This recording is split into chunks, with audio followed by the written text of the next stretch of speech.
So welcome to the Battleground team here at the Brussels Press Club.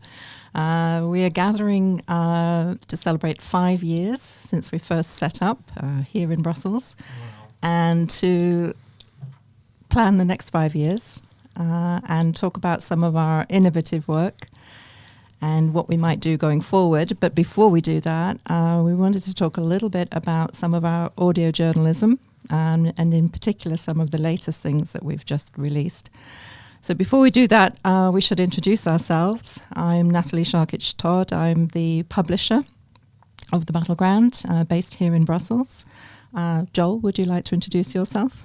My name is Joel Schalit, and I'm the editor-in-chief of the Battleground, and I'm based in Torino, Italy. And Max, would you like to introduce yourself? Yes, thank you. So I'm Max Sattonnay, and I'm the Director of Communications at the Battleground. Based in Spain. Spain. So it's a real treat to have us all three together in one room.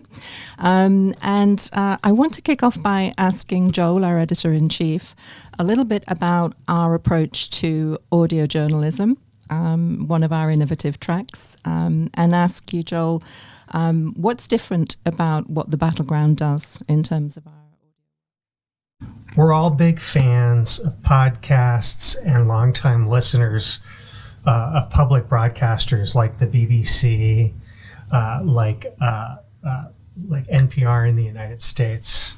I have a long background working in college radio in the United States, both as an undergraduate and graduate student. And I was always a big fan of talk shows, particularly in the 1980s when they came of age in American public radio, and also on the AM band with right-wing talk radio, which I followed very closely. But I also really liked to listen to documentary recordings. I would collect albums from the 1950s and 1960s from labels like Folkways, which is now owned by the Smithsonian in the United States, and also I would pick up documentary recordings of historical events put out by the BBC, CBC in Canada, even local radio stations like WGBH in Boston, about events like the Vietnam War. And they were all ambient recordings, more or less, which didn't have too much commentary, but gave you a sense of being in the middle of enormous battles, or in the jungles of Vietnam, or at student demonstrations against the Cold War in London or in Berlin. And I wanted to find a way to try to take that aesthetic and map it to podcasting culture. So 14 years ago, I was living in Milano, and I had a couple of digital recorders that I'd bought that I thought I would try out recording on the metro in Milano, because every time I got on the metro to go to work or to take a trip somewhere else in the city, I would encounter musicians who were mostly refugees or homeless people, and I really liked the sounds, the ambient sounds that I heard in the Milanese subway system. They can be amazing. I'm an ex-New Yorker, and I also grew up in London, where I rode the trains to school every day. And so, and I was always kicking myself for not recording them when I was a child, when there were lots of great, cheap, cassette recorders to do those kinds of things. And so the Battleground Sounds label or imprint of the Battleground is based on doing that. It's based on taking that approach to capturing politics in everyday life and at political events around Europe, by taking digital recorders with us wherever we go and recording whatever is pertinent at that point. We've just released 2 albums, one of which is a collection of field recordings I did of Palestinian protests against Israeli operations in Gaza from 2014 to 2021, and I recorded them working in between as a journalist, Brussels and Berlin, two very pertinent and historically symbolic places to record events like that. And we've also released an anthology of our full lengths to date on the Battleground Sounds, Political Field Recordings, Volume 1, where we collect bits and pieces from the records we've released to date that illustrate that aesthetic. And we also have a couple of exclusives on that record that have not appeared before, that I recorded in Tel Aviv. I'm Israeli. Before the war in Gaza in 2023, which I thought were politically, ideologically representative of the matzav, the situation in English, with the Palestinians, and also in domestic Israeli politics around diversity and class. Maybe before we go into the detail of some of those recordings, it's a good moment to think about how we want to be more representative of Europe, and so enable our audiences to not only see but also hear the sounds of Europe as it is in all its facets, and that includes in particular minorities, the diversity of Europe, which is meant to be one of the core values of the EU, and yet it doesn't really seem to be celebrated that much on media, I would suggest. So that's a little bit of what we're aiming to do here. This is what Europe sounds like. Sorry, Max. This is what Europe sounds like, Yeah, and hence the title. This is what Europe sounds like. So it's trying to open all of our eyes really to what's around us, and now our ears, I would suggest. But maybe I can take us back to when we started for the Battleground doing that with the Black Lives Matter movement. And Joel, it would be interesting to hear, how that came about. Our recording, I mean, not the movement. Sure. That would take too long. The Battleground Sounds imprint of the Battleground got started when our audio editor and friend, Raz Messinai, who was a producer in Brooklyn that I'm very old friends with, brought a collection of field recordings of one of his graduate students. He's, among other things, a music teacher in Brooklyn. Consisting of field recordings of protests against police brutality in New York City. And they're brilliant. And they are heavily, as you can imagine, African American. And these recordings were recordings more or less of Black Lives Matter protests, second generation Black Lives Matter protests following the killing of George Floyd. And we thought, why not put this out? This sounds great. I have a background running record companies, alternative music, underground electronic music, and experimental music, and Roz was one of the artists I worked with. And so working with Roz, it was very easy to get the record out and into distribution. The record was a shock to a lot of people here in Europe, even though there were enormous Black Lives Matter protests here in Europe, particularly in the United Kingdom, as well as in Berlin, where I was living at the time of George Floyd's killing.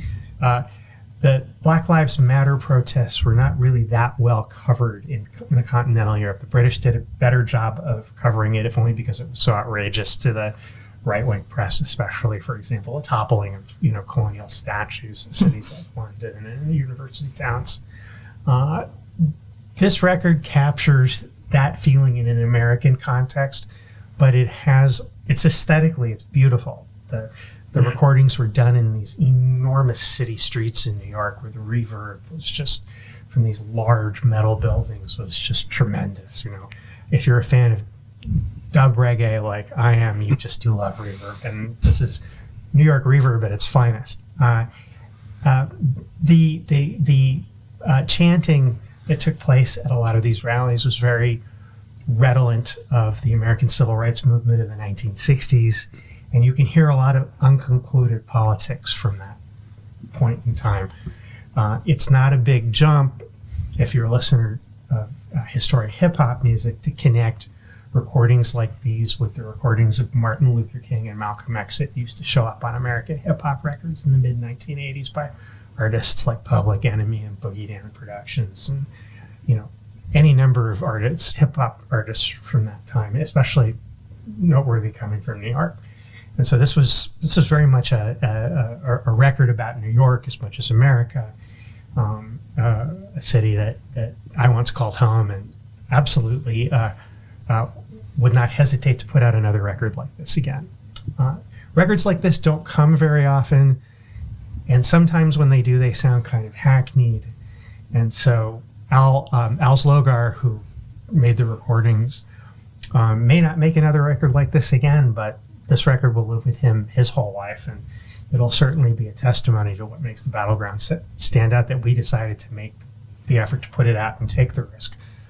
It was an incredibly frustrating record to put out in that sense, too, because in the United States, law enforcement agencies had asked social media to not promote Black Lives Matter. They had more or less declared BLM a terrorist entity, and so we found it, before Elon Musk took over Twitter, for example, Twitter banned any mentions of BLM on their network, and we could not promote the record properly on Twitter. We found that very frustrating. The record is available from Cargo Records in London, the biggest international distributor of electronic and experimental music, and they do also audiobooks and world music as well, where Cargo are a great distributor and a longtime distributor of important underground culture from all around the world, and they've been very loyal to the record, and we're very happy with that. It will never make us $1 million, but it's a historic landmark, and it really sets us apart from other European news entities that even go so far as to have put it out, no matter how well it did or not.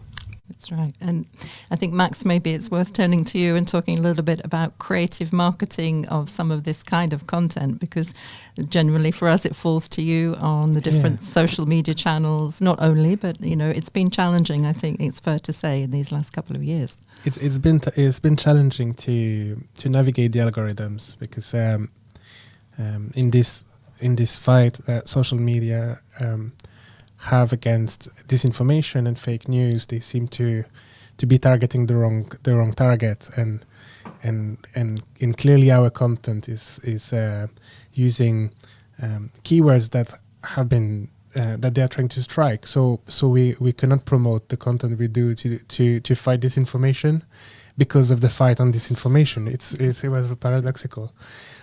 So we have been trying to get around these algorithms.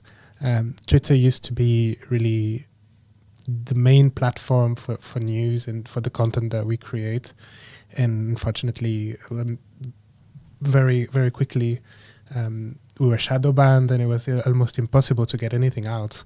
Even we were not able to have ads running on these platforms. So we've had to be creative. Also, with the kind of the way to present the content. So this Black Lives Matter record, we created videos to try and promote it using the sounds of the record, but illustrating it, because videos would have been a better format to actually get through. But even though we tried, it was always a complex task. Also, there was another element, is that Black Lives Matter had been misused as a hashtag on social networks, because a lot of brands, a lot of people wanted to capitalize on this focus that everyone had on this hashtag. So we came after the wave, but I think it was a bit exhausted, and people were not really looking for in-depth analysis or content that was not fast news and outrageous. So yeah, I think that was some of the elements. Yeah.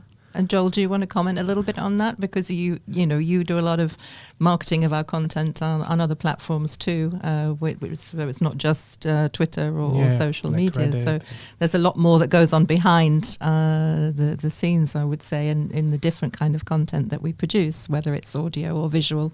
imagery, or whether it's through newsletters or Reddit, or just our SEO. So there are ways to get the content out, but yeah, it's changing and evolving, I think it's fair to say. Yeah, I work very closely with Max on the marketing. We've been doing this together for a while. For many years, yeah. And it's social media has never been more useless. Yeah. I think, and it's unfortunate because, for many years it was the only way to market cultural products, and push politics. If you were a journalist, you relied on Twitter, you relied on YouTube, you relied on Facebook to share your work and make sure that all your friends were seeing it, all your colleagues were seeing it, and anybody who needed to encounter your work got a chance to interact with it. Those opportunities are gone. We often wonder where the populist explosion is coming from, and we blame the economy and we blame right-wing political parties. The way that online companies have handled what they feel to be controversial political content has in some ways manufactured that environment as well, because they make it impossible to talk about anything except maybe your cats, and sharing pictures of what you had for dinner. I posted a picture this morning of 2 croissants and a cup of coffee that I had at my favorite cafe here in Brussels. And of course, it got a lot more shares than something I posted about Holocaust Remembrance Day in Italy on Saturday. This is how the C'est la vie. C'est la vie, Jean. It's dreadful, but we are very fortunate that we have managed to survive this by having extremely good search engine optimization of our website. People find our content all the time through Google. The majority, up to 70%, come that way, and we don't have to push it too hard. Right. We just spend a lot of time working on our titles and tagging and using really standout images when we can get them, and that seems to work, including for the audio. Audio itself is treating it as something other than a podcast can be a real challenge to news consumers these days. And even though we had our doubts, they do take the time to check out our record streams, for example, on platforms like Bandcamp and Spotify. We're managing to get around the crisis of social media. At some point, news media are going to have to accustom themselves to going back to doing traditional press promotions to promote their, investigative journalism and to promote their journalists, because there really aren't any effective digital means to build new audiences other than making everything you do newsworthy, not just because the stories might be newsworthy, but because the periodical or the media you work for is a news event unto itself. And we treat the Battleground that way. Well, also, I think we're very lucky because we have Joel, who's got decades of experience of publishing and producing and promoting content well before social media. And then we have Max, who really, came of age during the social media era. So the combination works well for us. But I want to go back to some of the recent recordings and releases. And maybe now's the time to talk about Everywhere But There, the album which you released, Joel, which were your recordings of Palestinian protest in Brussels and Berlin. And just invite you to tell us a little bit about what do they sound like? What do they feel like? I wrote the press release for Everywhere But There, and in it I talked about how I'm very conscious of the controversy of giving Palestinians any kind of airtime in Western media, in diaspora media, as we say in the Jewish community, because the mere mentioning of Palestinians, especially today after October 7th, is something that strikes the fear into a lot of hearts of particularly older boomer Jewish news consumers. And so it's really important that if we're going to keep a constructive dialogue about the Israeli-Palestinian conflict alive in Western news media, we also have to be able to work around the anxieties that people have that otherwise would lead to censorship of the topic altogether. And so I thought, I grew up in an Israeli family living in between Israel and Europe and the United States, that I would try to craft a global record about the Palestinian-Israeli conflict, focusing on the voices of Palestinians I encountered living in heavily Arab neighborhoods in Berlin and Brussels. I spent 13 years living in Neukölln, which is the iconographic German-Palestinian, German-Arab neighborhood, also Turkish. It featured in tons of films about Berlin. If you've ever seen Four Blocks, a dramatization of a Palestinian Lebanese gangster family, where I live tends to get that kind of cinematic treatment. It's a very dramatic place, very poor, and very full of revolutionary politics, always has been. And the department I kept here in Brussels, when I was the news editor at Euractiv, I would commute back and forth between the Berlin and Brussels offices, was right around the corner from some of the Brussels bombers in Schaerbeek. So I got my I got my education in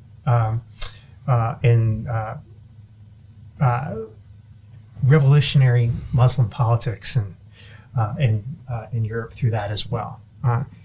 And so these records are as much this record itself is as much an autobiographical recording of where I lived as anything else. But the start of the record came, and I should make this clear, from being sent on a news assignment to cover a Palestinian protest against Israel's 2014 summer operation in Gaza. And it was being held, it started on Rue Stalingrad, which I thought was a crazy place to have an event like this, considering that we were smashing Gaza to bits in a very limited but targeted operation at that point. And the things I saw just blew me away. It was the first time I'd seen such graphic documentation of children being killed in the conflict, like today. For a lot of people, today is the first time they've encountered that through what they hear about the number of kids being killed in the Sukkot War, or the Iron Swords War, as the IDF calls it. Even then, in 2014, the body count of children was far too high, and the demonstrators were carrying pictures of children whose heads had been half blown off. It was very difficult to look at. But they were singing, they were chanting in a mix of French and Arabic. I have a Tunisian stepmother. I have a North African Jewish cultural background to a certain extent. And it was interesting to hear those echoes and listening to them sing and talk, even though Palestinian diasporic culture is very different than North African culture. For an Ashkenazi Jew of my background, it all sounded the same, and it made me feel that there were things that brought us together in very, I think, unanticipated ways encountering this. So we couldn't, as it turned out, use my photos from the event or my field recordings, which I made for Euractiv. And I thought, okay, this is a cultural document unto itself. We're going to hold on to this for a rainy day and see what comes of it. I had gone to one similar event like it the year before, though it wasn't as emotionally stirring. In Berlin, it was the annual, now canceled, Al-Quds Day, or Jerusalem Day in Arabic. And I walked the entire demonstration from Adenauer Platz down the Kurfürstendamm, and it was a mostly Shiite-led co-Iranian event. And there were all of it was very interesting because there were all of these Neturei Karta Haredim, anti-Zionist, ultra-Orthodox Jews walking arm in arm with Shiite mullahs and carrying flags saying in German, we support multiculturalism, we're against Zionism. And my poor little brain living in Germany, as one of the many Israeli expats living in the city at the time, took a long time to process what I saw that day. And I didn't make any field recordings that day.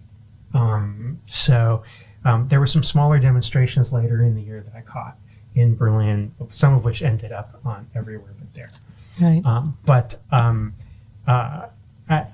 Europe has been a fascinating place to experience the Palestinian-Israeli conflict on a cultural level.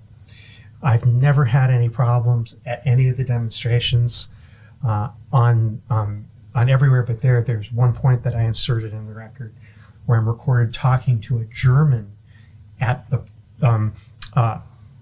at a Nakba Day event, I think in 2015, and Berlin used to host an annual Nakba Day march from my neighborhood on Karl Marx Platz, which would go to Kreuzberg, and to Busser Tor. And it was always the Germans that would come up to me, who were German solidarity protesters, Palestinian solidarity protesters, who would come up to me and ask me why I was recording everything and taking pictures. And in this instance, I just felt like telling him, I'm an Israeli journalist. And I got it on, the recording is there. And I didn't go into the explanation I gave as to why I was there, but somehow it worked. It didn't always work. Sometimes at demonstrations like that, I would be approached by Germans who worked for big broadcasters like ARD,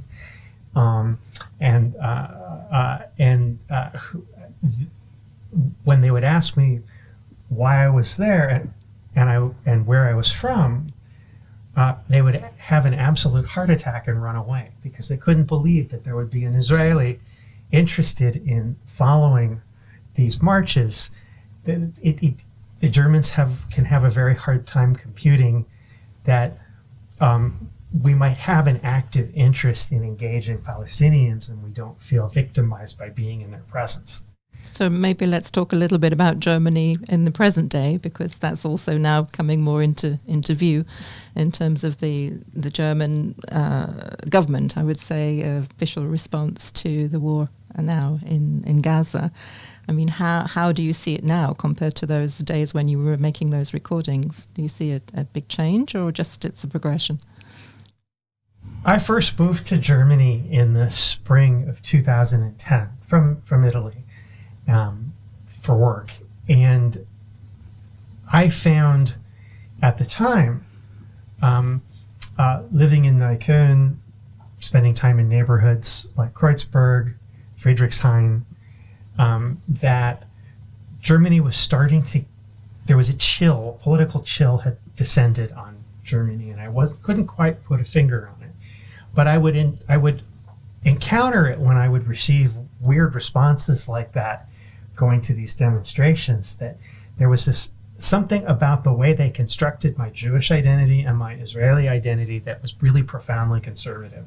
And it made me very nervous. And sometimes because I've written books about the Arab-Israeli conflict, I would get invited to speak to left-wing events.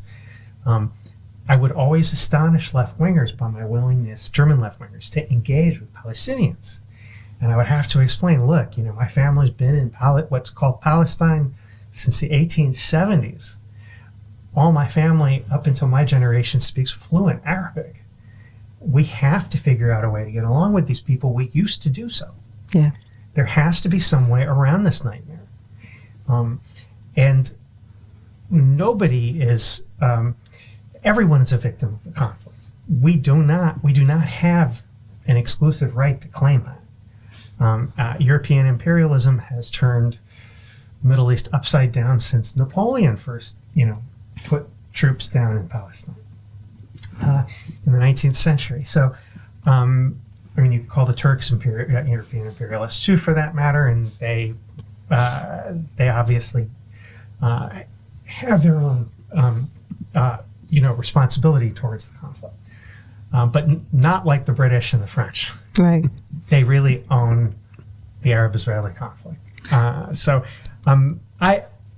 think that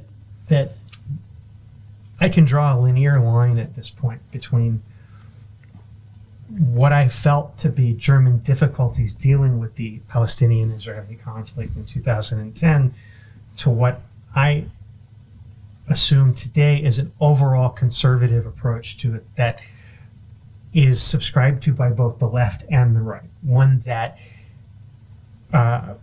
prefers Jews over Muslims, Israelis over Arabs, and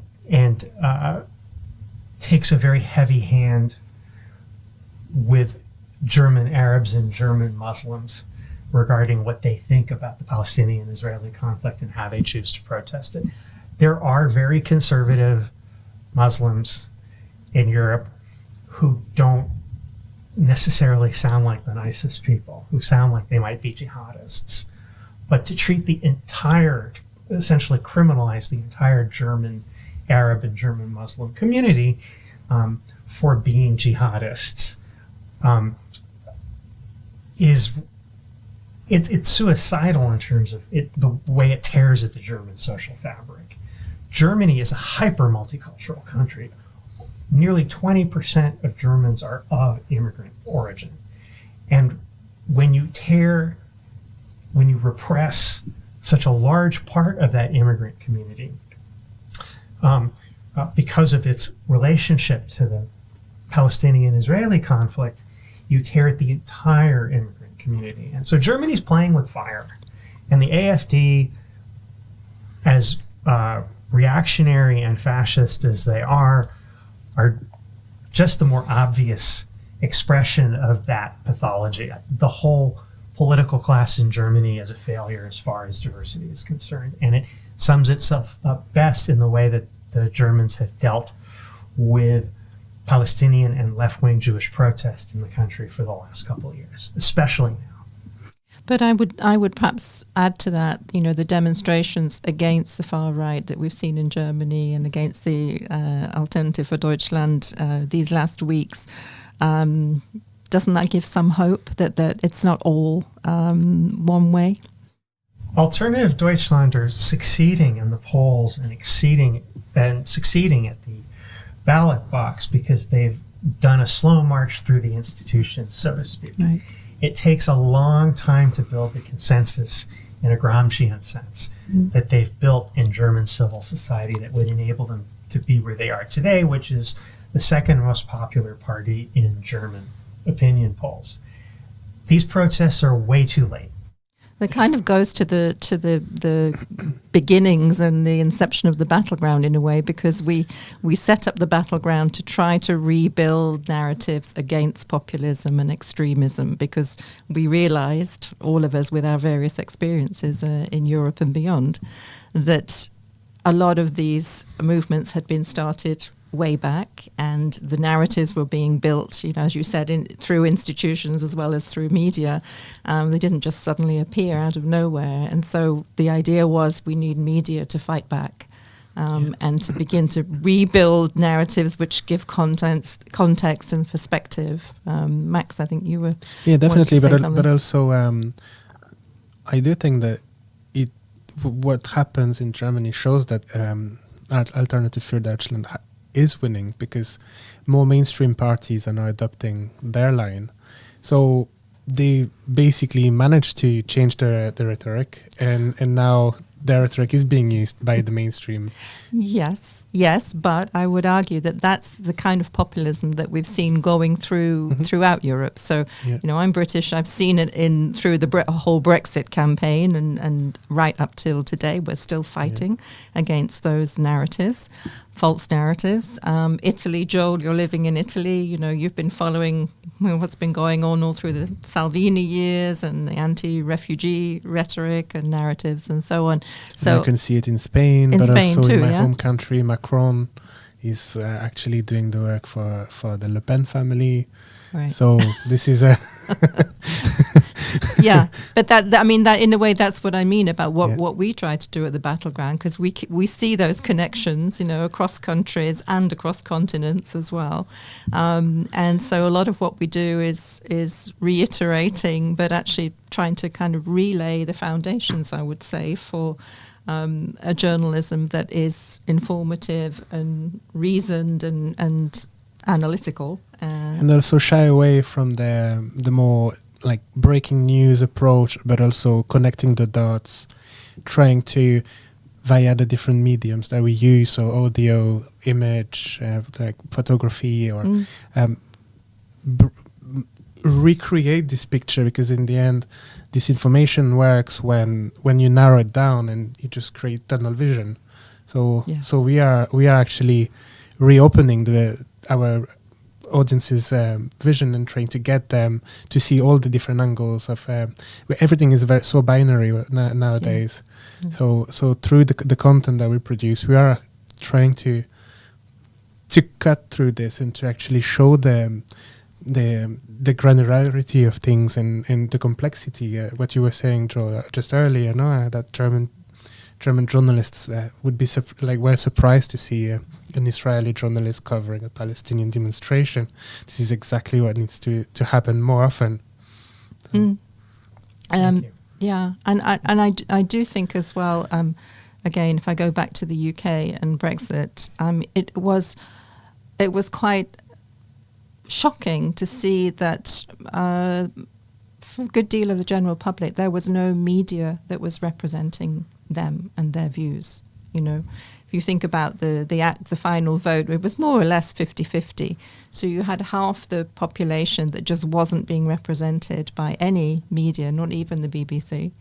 And that population had a huge sense of frustration. And then you saw different independent media starting to spring up, because there was this desperate need to get out of this very kind of binary but black and white portrayal of Europe or the EU. And that, certainly was one of my motivations, not to mention Trump, which was happening at the same time, and everything that we've seen since then.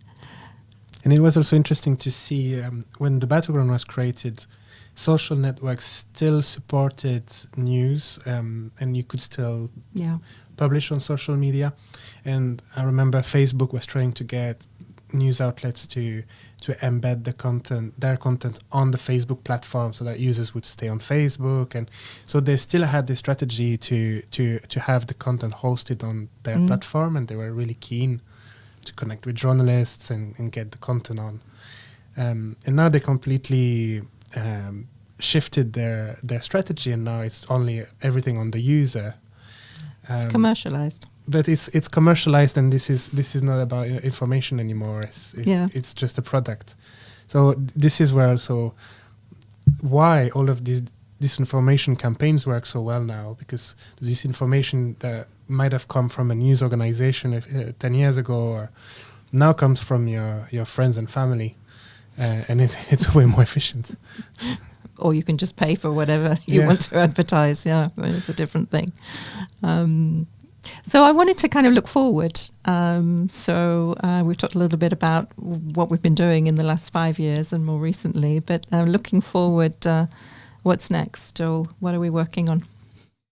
We are working on a brand new book about right-wing politics in Europe with a strong German angle, by John Foster, one of our best read, most loved contributors. John is an American political scientist of Irish background who also studied in Germany and is an expert on German politics academically. And John's work is really hard-hitting and extremely likable. I've been wanting to do a book with John for years. I've worked with John for over 13 years now in different projects, and I'm a former college classmate of his, so I have a long view of his work, and that will be out probably sometime in March. And we probably should explain that the books that we publish are mostly collections of articles and reviews and analyses that have been published on the Battleground. Not all, but in good part. If you do regular work for the Battleground, there's a good chance that you'll get a book out of it. That's, we like to think that all of our authors are working, when they write for us, that they're building up a set of ideas that they continue to refine throughout their work. And we encourage them to follow particular tracks and to just build more and more insight into those tracks, such as John being interested in populism as an example. So the whole idea of the Battleground is to follow narratives, not stories. That's what makes us different. That's what makes us a more sort of high-level journalistic enterprise than something that's just chasing scoops. We really don't want to do that. We've all worked in major news organizations, traditional agency settings, and that gets kind of boring. Sometimes you want something a little higher level, something a little more meta, something a little more culturally explanatory. And so our books tend to epitomize that editorial approach. They're dense, but they're readable, and they have a beginning, middle, and an end on some of the biggest ideological issues of our day, at least in our view. And you can dip into them because they are consisting of articles, so they're shorter essays that you can, put down, pick up again, and read some more. We massage, when we put these books together as collections, we massage them in such a way that they don't feel like generic essay collections. They feel more like books that were composed over long periods of time using a journalistic setting to get them started. Yeah, they tell a story. And they really do. And so that's on the agenda. We have a collection of film writing from our inveterate culture editor, Charlie Birch, about European film since the 1950s, and why it's important to not lose sight of the fact that many of these films are still only getting proper airing today and being appreciated today, that it's taken, in some cases, half a century for some of them to really, achieve critical mass, as people are able now to watch and rewatch older cinema on streaming platforms. And that plays a big role in Charlie's narrative in terms of how he's put the book together. We've been working on it now since September and have a good sense of where it's going. It's a very, very strong book, and I think that it will establish Charlie as one of the more important critics of European cinema, writing in English. Our books are right now only available in electronic form. At some point, there will be print editions of all the titles, but it's a really... But they are widely available online, I should add. Yes, but they are widely available online. You can get them. We have an excellent distributor, and they're available from most major platforms: Amazon, Barnes and Noble in the United States, Kobo, and all of the different national editions. Our books are there for you to read. They're not unavailable or hard to find. So, and what about on the audio side? What's coming up? What's new? I'm working right now on two separate records. One is a collection of field recordings of Hounslow, would you call it a suburb of London that is immediately adjacent to Heathrow Airport. Natalie and I were in Hounslow last summer working on a project, and we were absolutely stunned by the level of jet noise because it's literally right on the landing path to Heathrow. Yeah, you have to stop talking. You just can't have a conversation. You can't have a conversation when there's an Airbus like 800 feet above your head. And of course, it's a poor, minority-heavy neighborhood, a lot of immigrants, wonderful street life, and it gets all completely obliterated by these jets every time they pass over, every 5 minutes or so. And one of our contributors happens to have lived in Hounslow for the last decade. He just moved to the Manchester area, and he's a field recordist. So we thought, let's ask Duncan if he'd like to make a record of field recordings. And he did. And I have several hours worth of really brilliantly recorded sounds of people on the street in the midst of these jets coming down on them. It's remarkable. Of course, you can understand what kind of metaphor this is. We're going to call the record Jet Sounds, after the Beat Boys' famous Pet Sounds record. And we'll release the record with a series of companion articles about noise pollution in the London area and what it's like to live in a place where you can't hear anything. It's a remarkable way of communicating where British culture is, particularly living in poverty-stricken minority areas as well.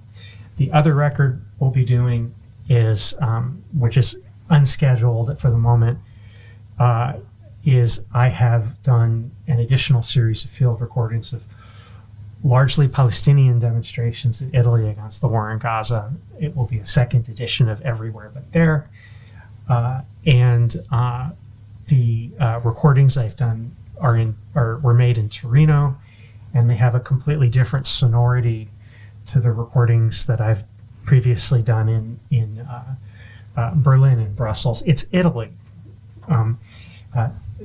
Even though many of the people who are singing and chanting at these protests are of Palestinian background, have Arab background, there is also an Italian cultural overlay which makes it sound very different. And I'm somebody who partially grew up in Italy as a Middle Easterner, so there's something about what I heard, even though I sometimes disagreed with what I was hearing, that just touches me in ways that I did not anticipate. Italy is a great place to do field recording.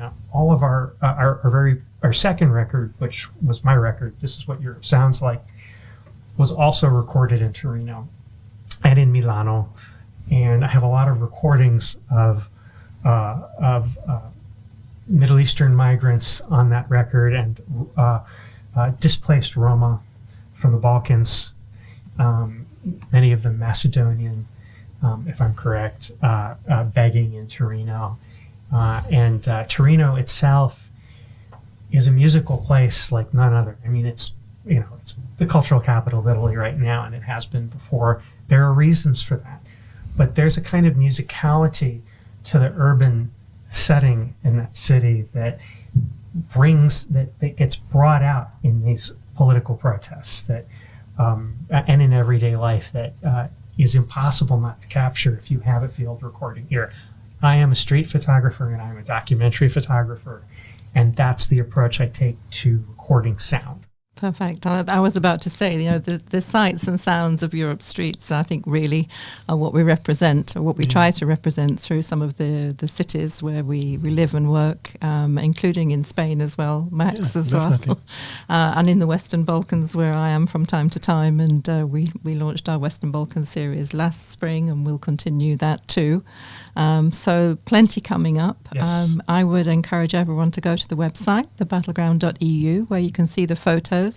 And you can listen to some of the podcasts as well as some of the tracks, and also on Bandcamp. You'll find us on Bandcamp and Soundwave and wherever else. SoundCloud. Thank you, Joel. But yeah, thank you so much for joining us. I'm sure Joel's going to be going around Brussels again, taking lots of photos. So do look out for those new ones coming up in a week or two on the Battleground website. And Max, I think on your side, we'll be doing more on diversity and the Mediterranean. Definitely. Yeah. Yes, and a bit of coverage of France and Spain as well. With the upcoming elections, I'm pretty sure there will be lots to talk about. Also, I often travel to the UK, so whenever I'm in the UK, I try to take some pictures, and so yeah. Okay. Birmingham, great. Nottingham. Right? Yeah. So yeah, look out for what's coming up next on the battleground.eu, and we look forward to talking again and sharing more of what's new and what's coming. Thanks. It's been a Thank pleasure. you very much. Thank you.